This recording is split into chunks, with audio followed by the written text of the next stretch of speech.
We will bring our hands together in Anjali Mudra, the gesture that helps us to focus our awareness in the middle of the chest, a little to the right, that place that we point to when we say I.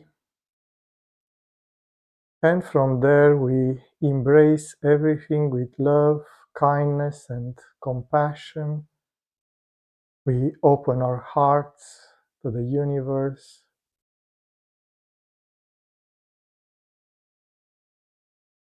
surrendering to the divine will. We offer our practice, our meditation to the benefit of all sentient beings. May they all be happy. May they all be wise. May they all be kind. May they all discover love.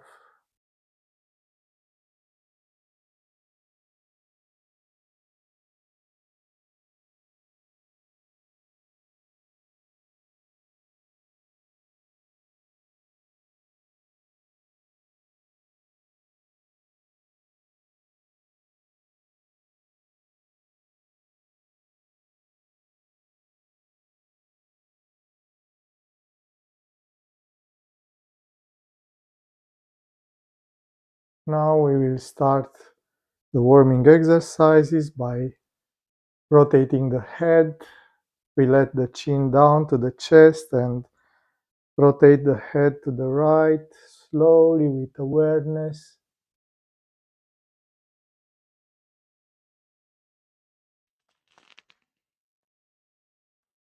We release all the tensions from the neck and shoulders.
And now we will change the direction, rotating the head to the other side, slowly with awareness.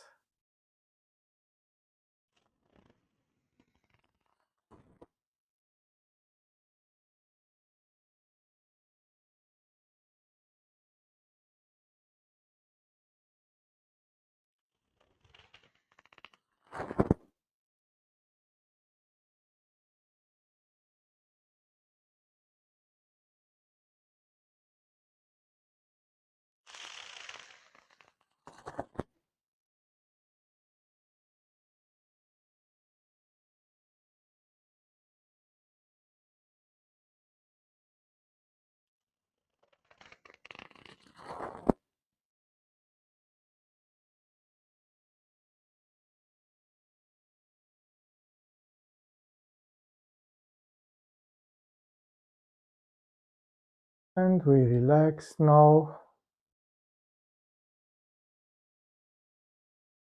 observing the sensations in our neck and throat, the relaxation, the vibration, the gentle warming.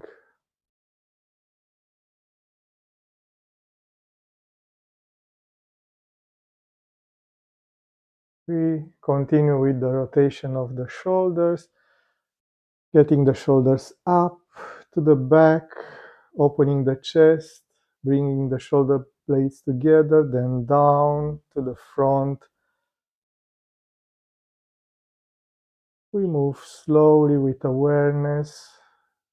We want to relax We find that pleasant intensity of the movement.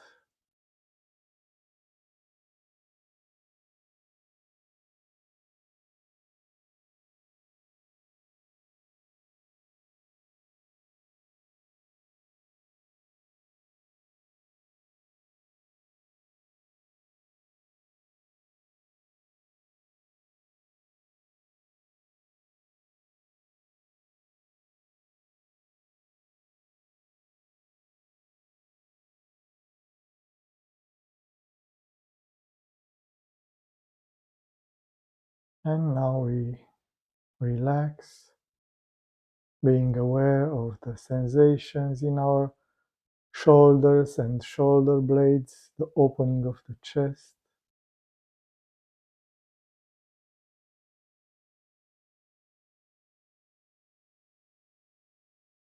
For the next exercise, we clasp our hands to the back, exhale, bending forward, bringing the hands to the front, inhale, coming back,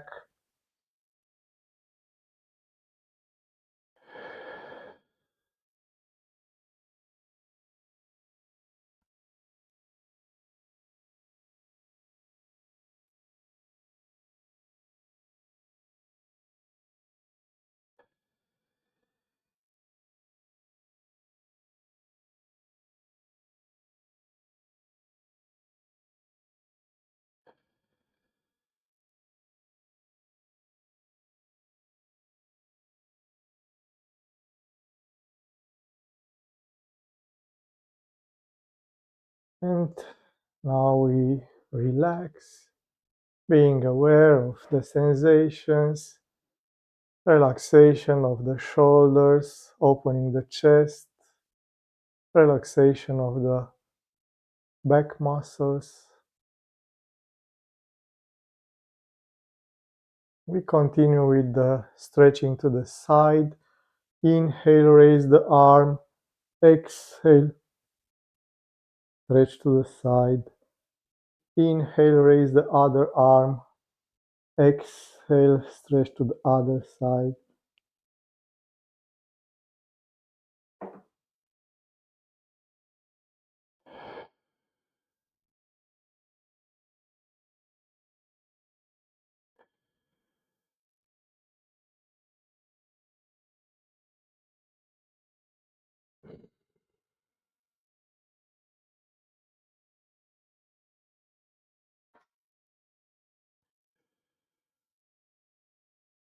And we relax.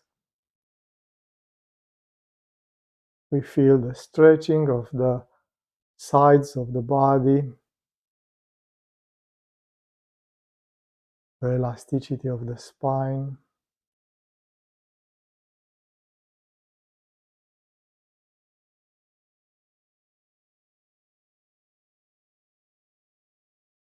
We continue with the torsion of the spine, rotating to the left and then to the right. We stretch a bit at the end of the movement, but again without forcing it.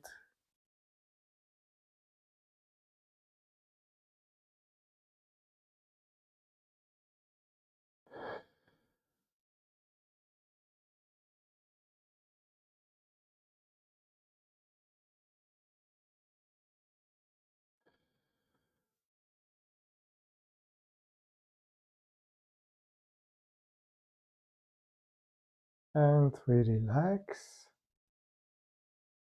And the last warming exercise, bending and rotating. We exhale, get the right shoulder to the left knee. Inhale, coming back, then exhale, the left shoulder to the to the right knee. Inhale, coming back.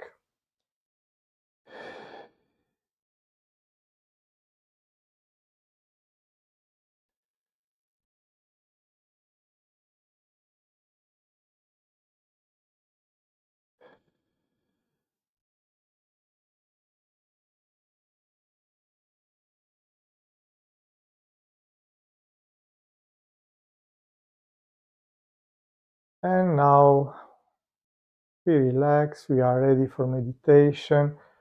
We get in a suitable posture in which we can maintain the back straight. We search for that inner balance between the firmness of the pose and relaxation so that we can remain still for a long period of time, transforming the stillness of the body into the stillness of the mind.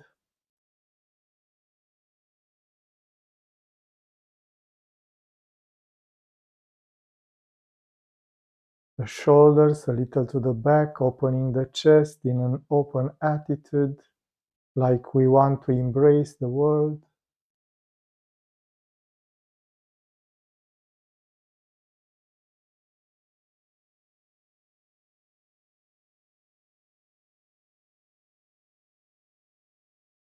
We let the mind calm down, and we can use the awareness of the breathing, the gentle movement of the air in and out,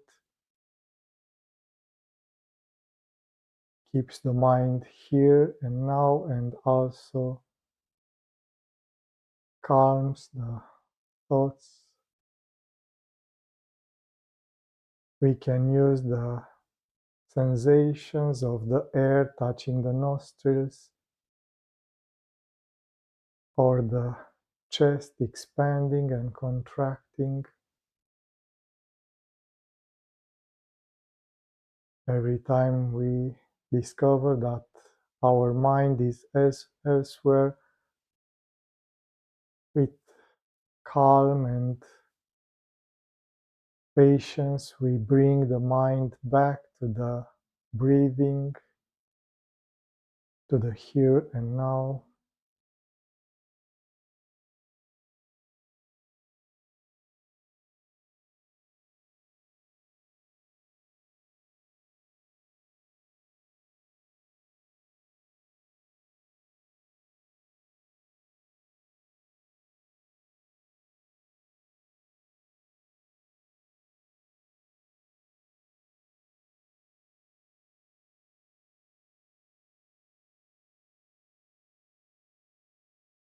We inhale, entering into the heart. Exhale, surrendering into the heart.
Now we become aware of those moments in between breathings, at the end of inhalation, just before exhalation starts, or at the end of exhalation, just before inhalation starts.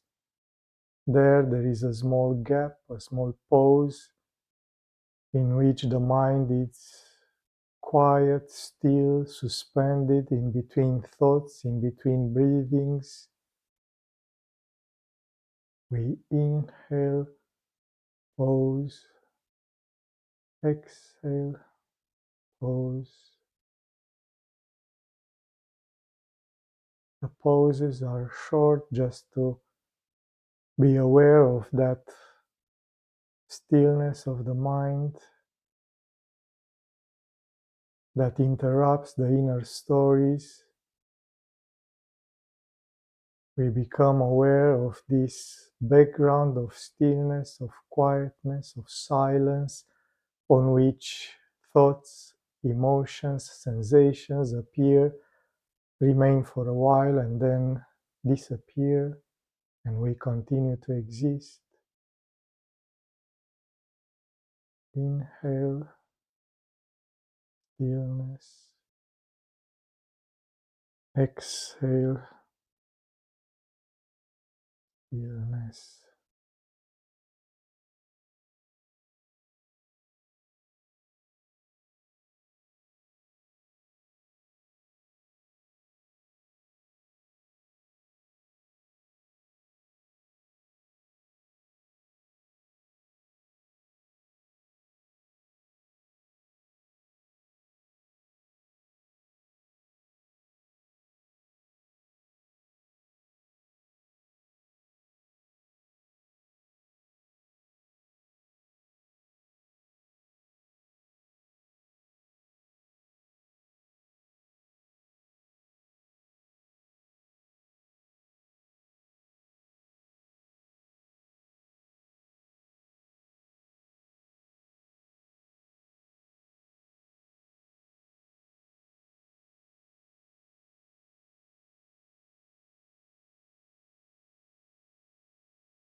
We are aware now of this inner space of silence, of stillness, called Hritakasha, the space of the heart.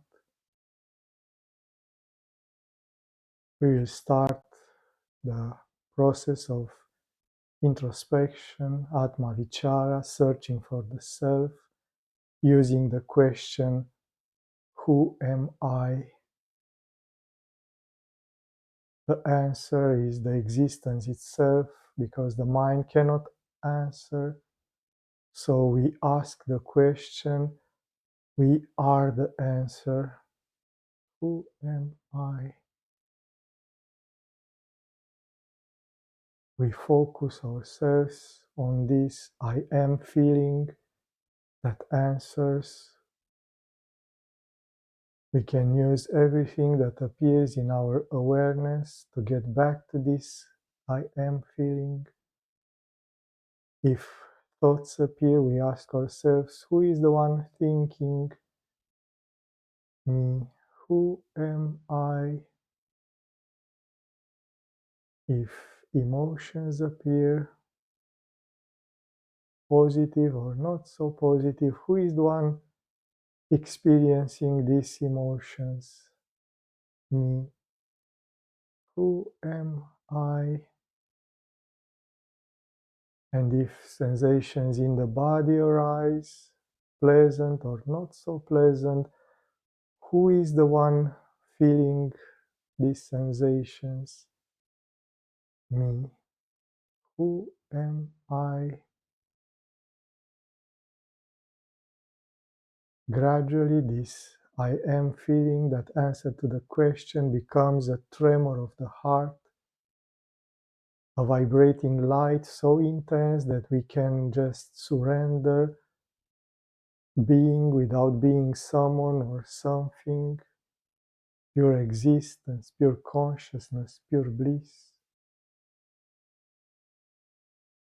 Who am I? We ask the question, we are the answer.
keeping the awareness of the spiritual heart, this I am feeling. We gently open our eyes, concluding the meditation.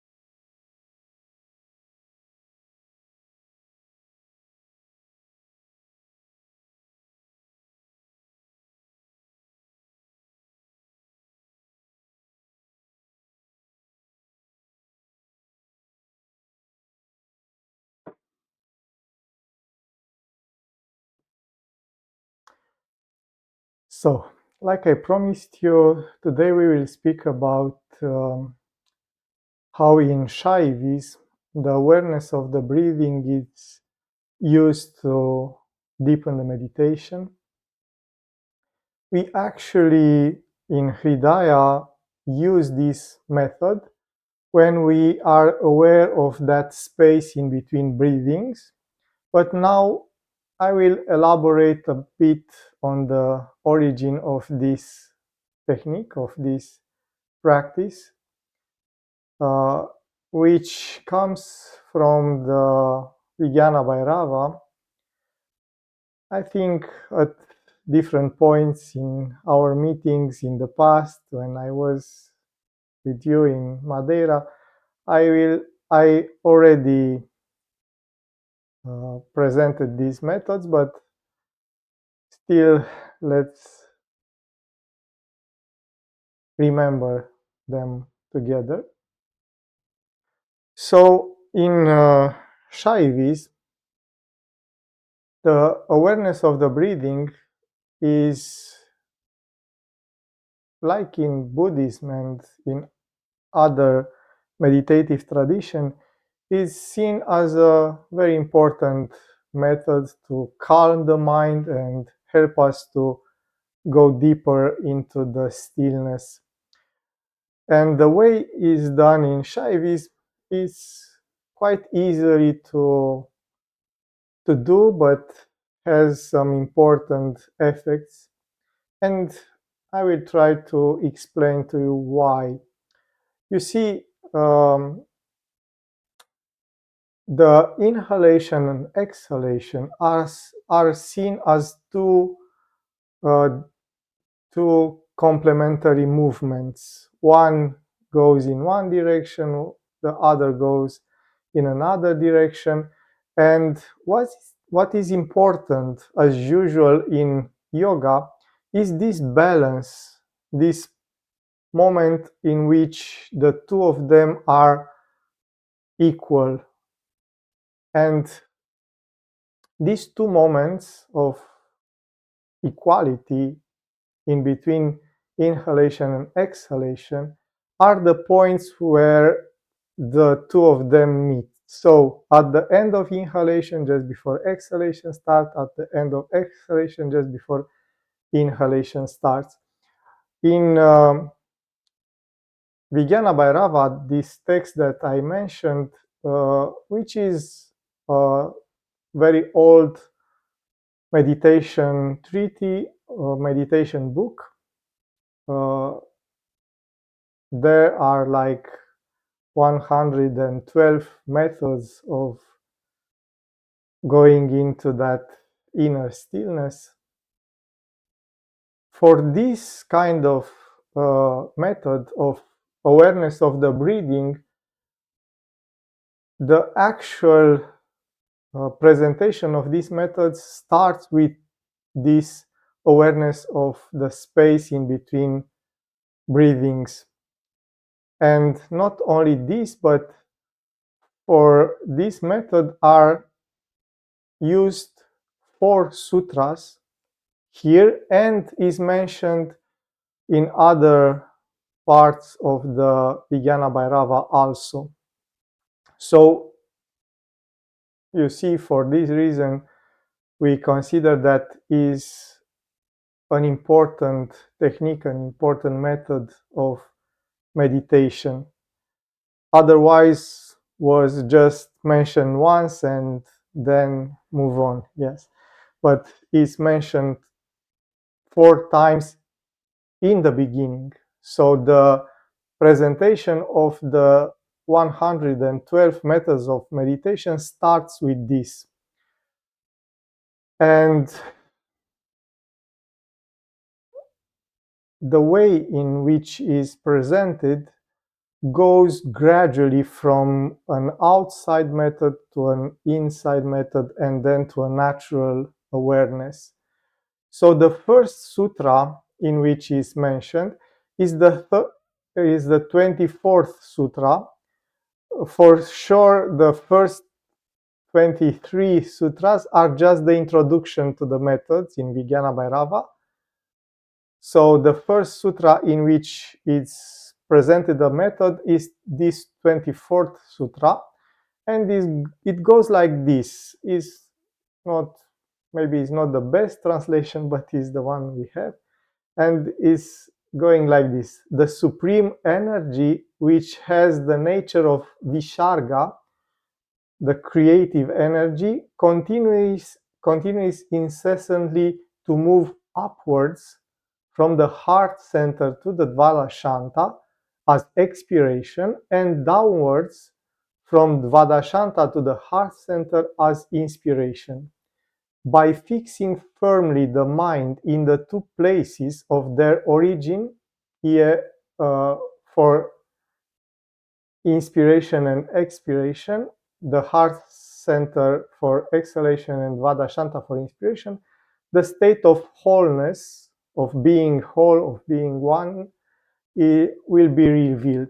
So, the first sutra in which we speak about this awareness of the breathing established 2 points of origin, or 2 points where the inhalation and exhalation meet. So these 2 points, which are like places, yes, like a place in our subtle bodies, are heart, the heart center, Hridaya actually, and a place called Dvadashanta, which the word means 12 fingers. In India, they use the thumb to measure things. For sure, each one with his own thumb, yes. So if my thumb is bigger, then the distance is longer. If your thumb is smaller, the distance is smaller.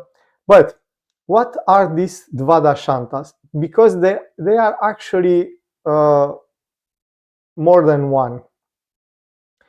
The first one is called the external Dvadashanta. So imagine that from the nostrils, the air goes out in front and down for a distance. Yes? So 12 fingers from our nostrils going down and out is this external Dvadashanta. So when we inhale, the air goes to the heart center, to the Hridaya. Then when we exhale, it goes out to this Dvadashanta, which is like in front of us, 12 thumbs from the nostrils, yes? So this is the first Dvadashanta. And it's called external because it's outside the body. And it's about the actual air going out. For this reason is external, yes. And for sure, these 2 points, the one in front of us and the one inside of us, yes, the one which is here and the one which is here, are the extremities. So exhalation go until D here, and they consider then from here it goes back to the nostrils and to the heart. Here is a point of stillness, and then goes out to the other point of stillness. So by fixing the mind, the sutra says, by fixing firmly the mind in the two places of the origin of inhalation, exhalation, then we will find that state of wholeness. We feel whole again. We feel the unity. In Hridaya, we mostly use the Hridaya point, yes, the Hrid chakra, the inside point. When we inhale, here is the point where we find the balance. And when we exhale from here and again find the balance. But for sure, you can try also to be aware of these 2 points. This external Dvadashanta creates quite a nice sensation. It's like you don't inhale through the nostrils, but you inhale and exhale directly to the chest. Yes, you exhale through the chest to the out, inhale through the chest. But actually, the place is important because it helps the mind establish itself somewhere. Yes, for this reason, it's a place. You see, but before going here, let's speak a little bit about the other 2 Dvadashantas. So the next one, the next Dvadashanta, it's actually the top of the head. Yes, because it's approximately 12 thumbs from the nostrils going up on the head, so is the top of the head. And this is the higher Dvadashanta. But there is another Dvadashanta which is called the Supreme Dvadashanta, which is 12 fingers from the top of the head up.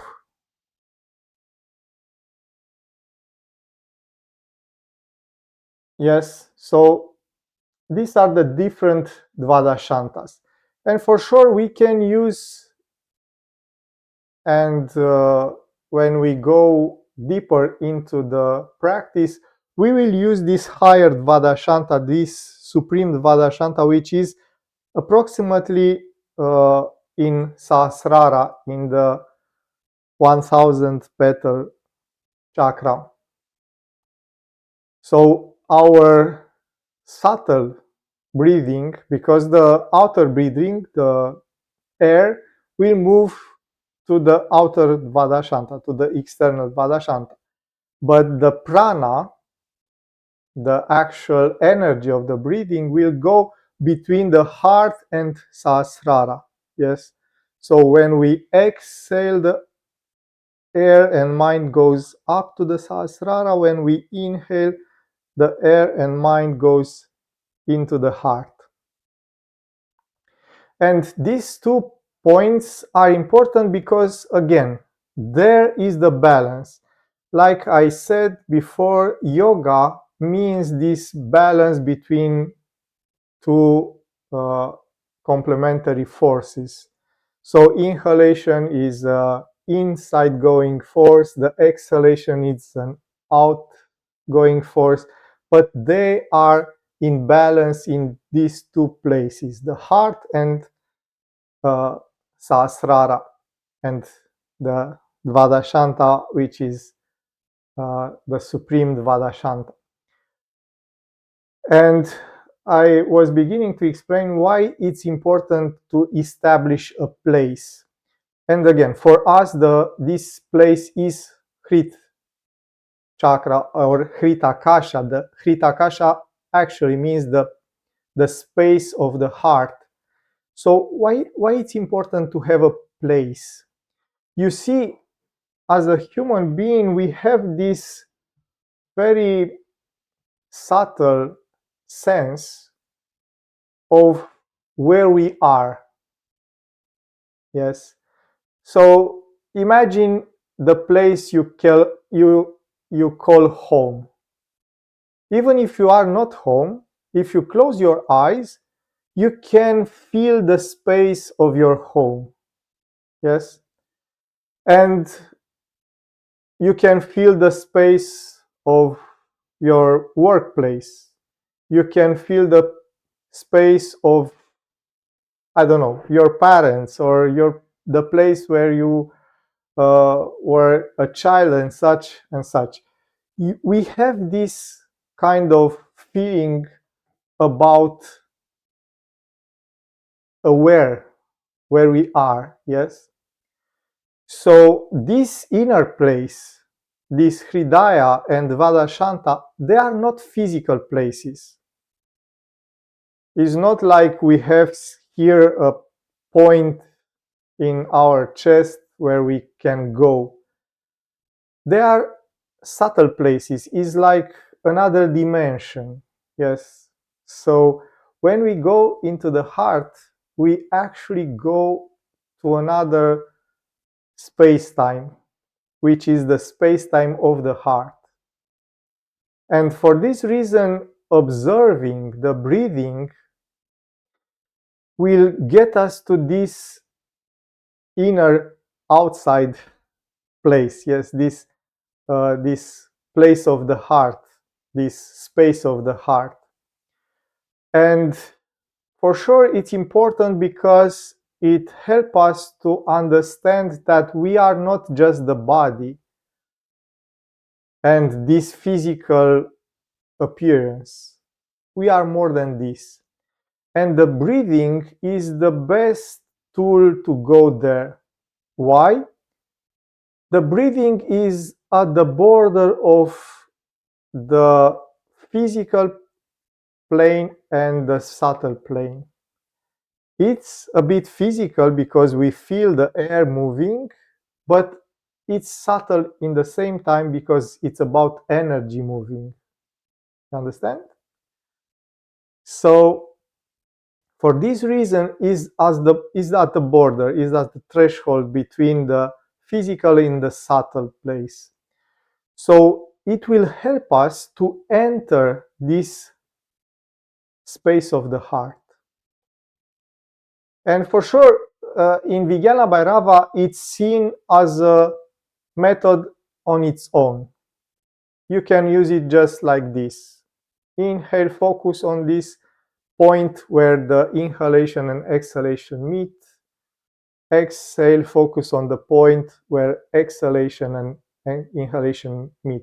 They actually call them the point of origin. It's like when we exhale, the exhalation starts from the heart, and when we inhale, the inhalation starts from the Vadashanta. For this reason, it's called the point of origin. But it's more accurate to define them as this point of balance. The inhalation just finished and the exhalation it's about to start. So it's a balance. They are equal. And again, yes. May I ask a question? Sure.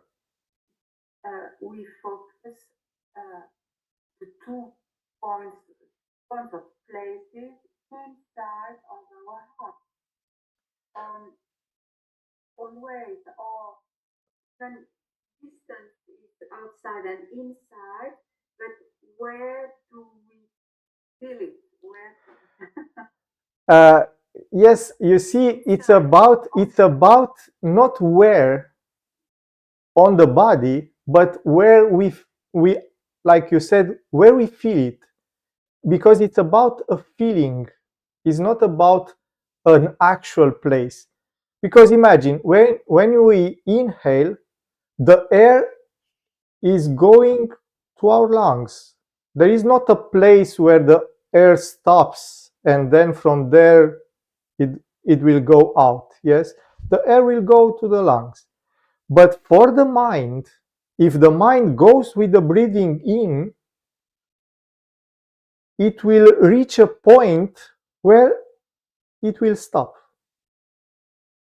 And from that point, we'll go back with the breathing to the next point, which is the Vadashanta, the supreme or the external, doesn't matter.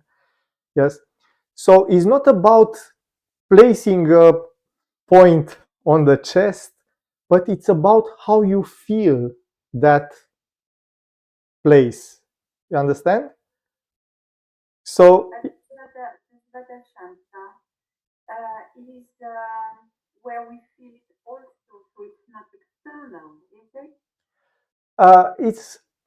it's external in the sense that it's about going with the breathing. So if it's about the external one from the nostrils, yes, from the nostrils out, it's about if the mind will follow the air going out, so the mind will follow the air, and then just going with the breathing will stop at some point. And from that point, we'll come back following the air back to the heart. And then from the heart, going back out. But it's not about discovering a place in the physical space. It's about feeling the mind reaching that balance together with the breathing. Yes. So when we exhale, the mind goes out with the breathing and will reach a point where the mind will not move. Yes, because the breathing will not move.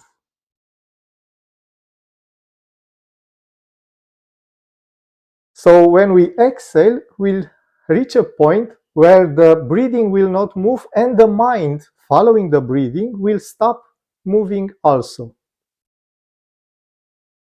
And then when we inhale, the mind will start moving with the breathing, going to the heart, and we'll reach a point where we'll stop. Yes. So it's about discovering these places.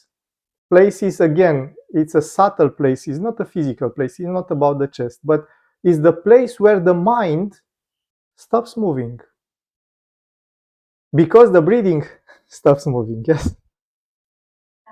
Sometimes I remember, I don't remember if you said it or if Carmen said it. I don't remember who said it, but we could choose if it was more comfortable or easier. We could choose either the point after the or before the exhalation, or either the point before the inhalation. Yes, yes, we can choose because What is the difference in each case? in Hridaya, we want to center our mind into the heart. So for this reason, we will prefer to use this Hrit Akasha place, space, you know. But again, it's not about just the space, but it's about that reaching the point of balance. You remember the so-called spontaneous mantra Soham or Hamsa. You remember. So when you inhale, you go so. When you exhale, you go Ham. Yes, but the actual mantra is where so and ham meet, because there you actually saying soham when they meet.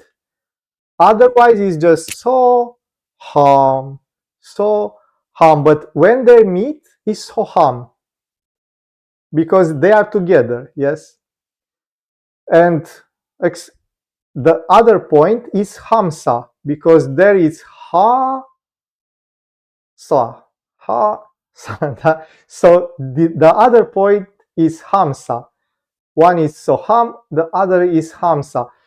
And you can change because you can go sa sa. So it's the other way around. But you see, the actual point where they meet is the important place. Yes, because there is the whole mantra is soham or hamsah. And for us, what is the the importance of this practice is the actual moment in which the mind, together with the breathing, remains for a little while suspended. It's like you, and in this place, just before you exhale, it's a moment of nothing is moving. It's perfect stillness, it's perfect quietness. The mind is quiet, the breathing is quiet. So for us, it's important this remain suspended, remain suspended. And this moment, for sure, we prefer it to be in the heart, but it's again, when you follow this movement, uh, and we will try to practice this next time, because for me it's a very pleasant practice. I don't know if it's very profound, but it's very pleasant, because uh, letting the mind not just remain suspended, but actually surrender in that place. It's like I am not moving, I'm resting. Yes. So I inhale and rest the mind, rest the breathing. Exhale, rest the mind, rest the breathing. And uh, each of the method have some savor to it. When I do it with the outside point, with the outside Vadashanta, it becomes a moment where it's just going in and out. It's like the air will not move like this, will move like directly to the heart and to this, and is like uh, is like the barrier between the in and out is dissolving into the breathing, going like this and going like this. Is just finding a balance between in and out. Then if you go here to the Supreme Vadashanta, it's about like uh, bringing together the limited self, the limited consciousness with the divine consciousness. Yes, finding the balance between the small self and the universal self. And again, it's like going up, coming down, going up, coming down. So each of them has some very pleasant sensation associated with this movement, which is like going in, remain a little bit suspended, then going out. It's like a wave, like an ocean wave that goes to the beach, then retreats itself, go to the beach, retreats itself.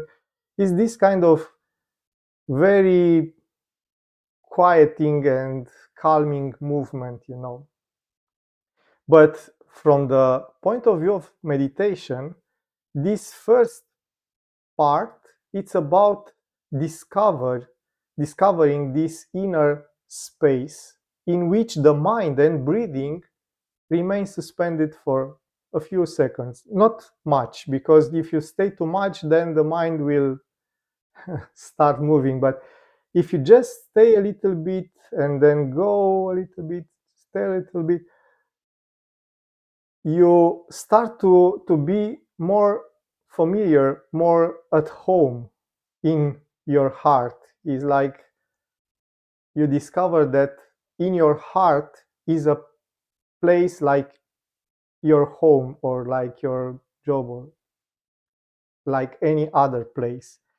And it's important because then the next step, it's about discovering that it's a moment also in time. Yes, because the 25th sutra says like this: for the expiration which comes from within, from the heart,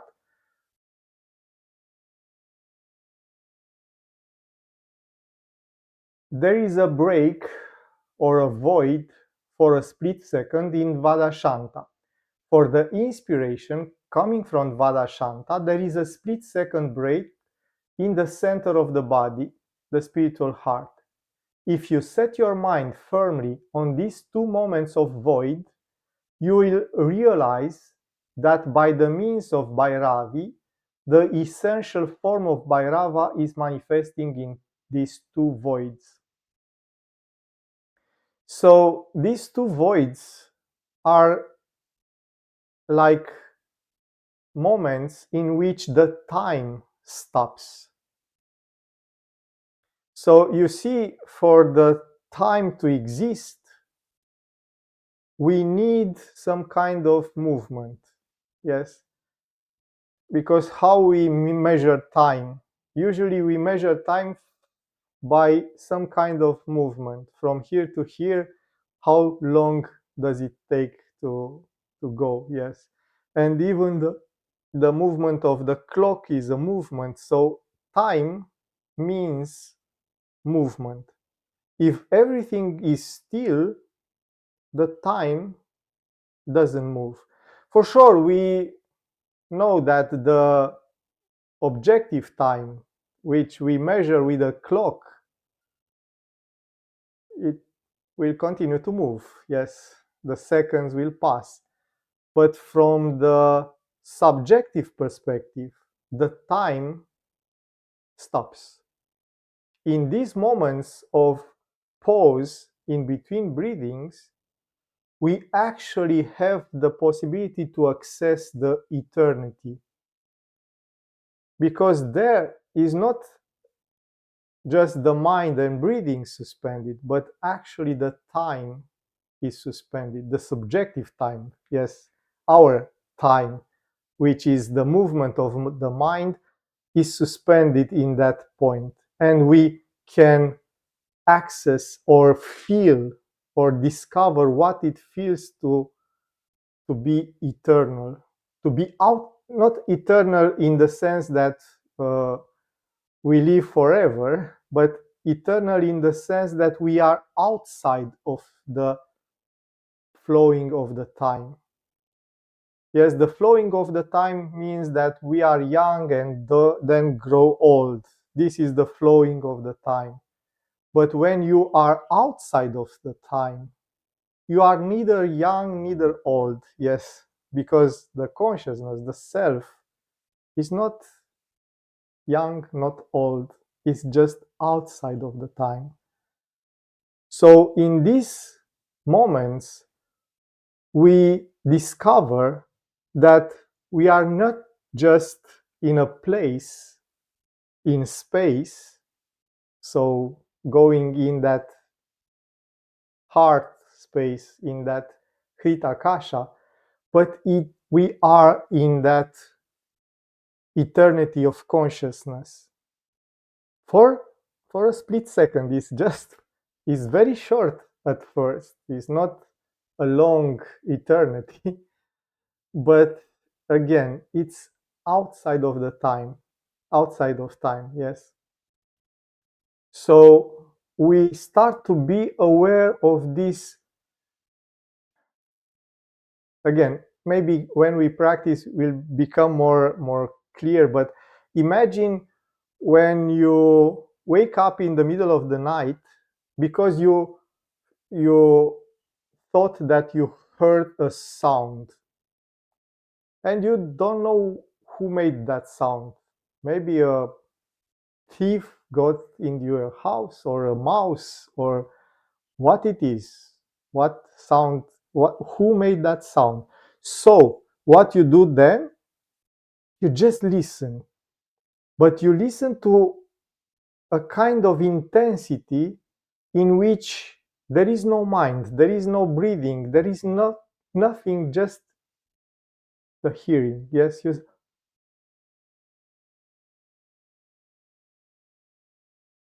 and it's a bit like this when you are just not moving, not breathing, not nothing. You go outside of the time and place and go into that infinite eternity of the spiritual heart of the consciousness.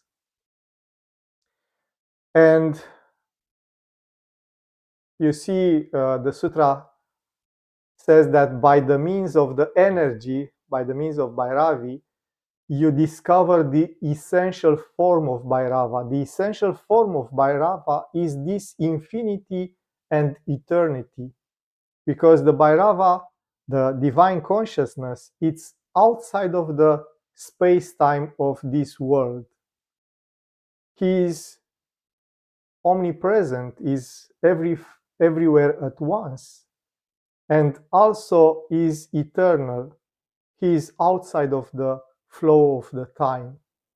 He can look at the flow of the time, but he is not affected by the flow of the time.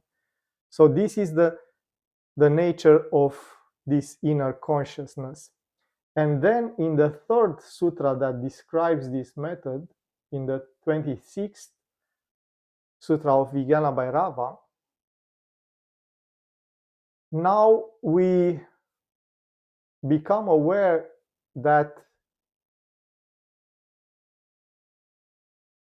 it's actually the moment in which the mind dissolves into the heart. So the sutra says like this: when, by the dissolution of all mental constructs, the middle state or the center is acknowledged, the energy of the breath will neither move out as exhalation nor enter as inhalation. In this way, by the means of Bhairavi, by the means of energy, which manifests itself as the cessation of expiration and inspiration, the reality of Bhairava is revealed. So we have the place, we have the time.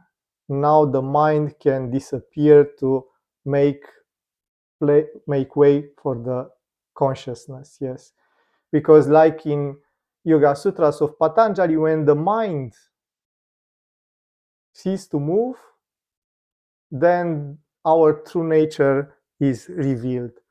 So it's not just a space in between breathings, it's just not a space, not a space just in between breathings, is not a time in between breathings, but it's actually a place in between thoughts.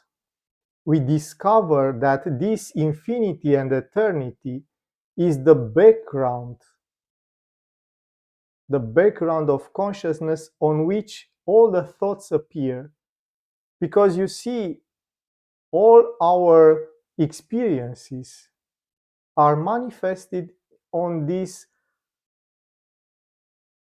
space of the consciousness. Yes, we are not aware of this because we are aware of the actual thoughts.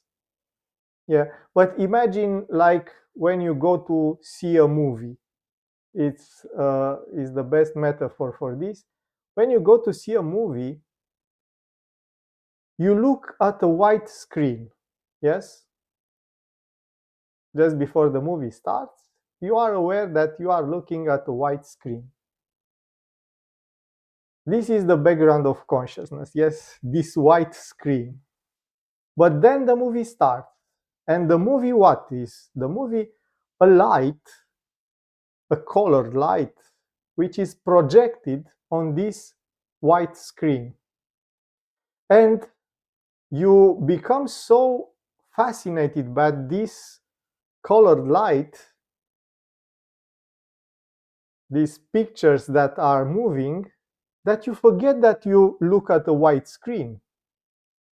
And you forget that you are in a movie theater and watch a movie. You feel what the hero feels and have all the feelings about that action. You are transposed in that movie and you forget everything about, oh, I'm just sitting on the chair looking at a white screen. Yes, you're actually doing this, but you just forget about all this, and you are fascinated by the action that you see moving on that white screen. So our consciousness, our awareness is this white screen, this space on which is projected our thoughts, our emotions, our memories, our desires, our fears, all this. And we are so fascinated by this that we forget about this background. All these are just events on my consciousness, on the space of my consciousness. Yes, they are not real uh, on themselves.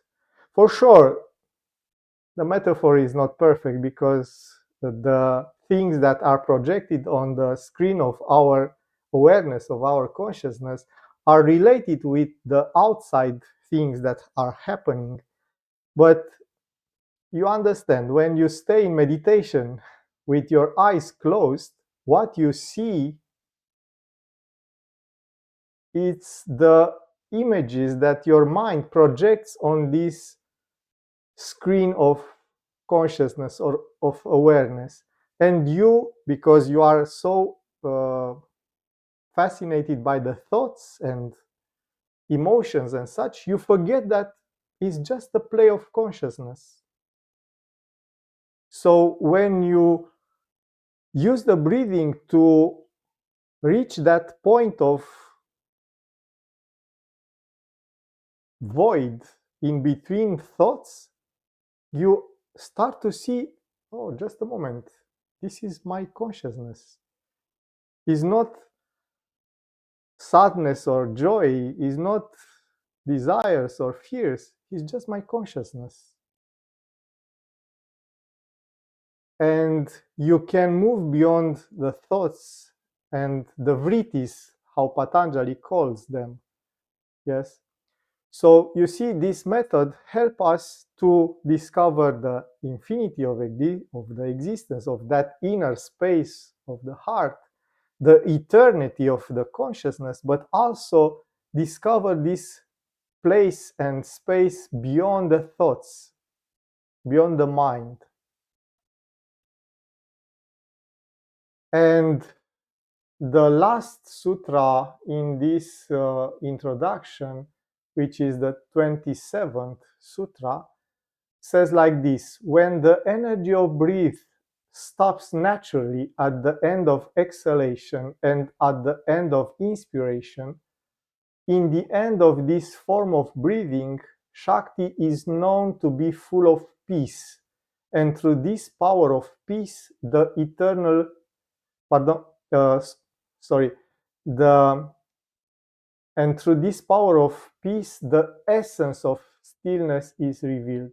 So the last sutra says, okay, don't worry about the inner Vadashanta, the inner, don't worry about anything. Just remain a little bit at peace at the end of inhalation or at the end of exhalation. Discover that peace when the balance is achieved. Because every time you find balance in life, you feel at peace. So, following the breathing, you find this balance with each breathing. You inhale, find this peace and balance. You exhale, find this peace of balance. And this natural movement, yes, from peace to peace, from the moments of peace to the moments of peace. For sure, we are so fascinated by the thoughts and emotion that we not paying attention of this just very quiet moments of stillness between breathings. We don't pay attention that we actually move from stillness to stillness. We are thinking that we are just agitated, but there is actual a moment of quietness with each inhalation and with each exhalation. And for sure, this is mentioned also in the 49th Sutra, where uh, it's said that he whose mind, together with the other senses, is merged in the inner space of the heart, who has entered mentally in the center of the two bowels of the heart lotus, who has excluded anything else from consciousness, acquires the highest fortune. So it's another mention of this inner space. And sure, there are other parts where uh, this inner space is mentioned, and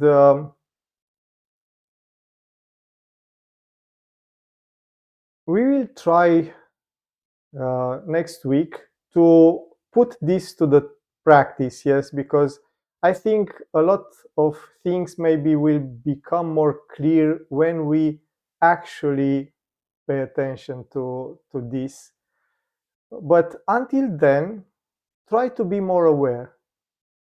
When you practice Hridaya meditation and you use this pause in between breathings, try to be more aware of these meanings that Vijnana Bhairava revealed. That yes, that is this inner space that help us to achieve infinity. Is this inner time that help us to achieve eternity. Is this inner background of stillness that is in between thoughts and help us to achieve stillness. Follow these moments of peace that each breathing are bringing us. So until next time, just every time you do the Hridaya meditation, pay attention more of these moments of stillness in between breathings, so that the next time when we will practice all these in succession, uh, it will be more easier. It will be easier. Yeah. So if you have more questions, What is the name of the treaty? It's Vijnana Bhairava. Vijnana, yeah, yeah, Vijnana Bhairava Tantra is very famous, and for sure there is some translation in Portuguese. I'm quite sure of it because it's a very, very famous Shaivit treaty. And we spoke about it a lot of times because it has a treasure. It's a treasure for meditation for sure. But you see, when you understand more, then it reveals you more. This Vijnana Bhairava. Yeah, I try to pronounce it like it should be Vijnana Bhairava, and I'm more used to Vijnana Bhairava, but yeah. So let's meet us. Let's meet next time and put it to the practice, to the test, and see how it feels. And I hope that you will enjoy as much as I enjoyed. Have a nice evening, and let's see each other next.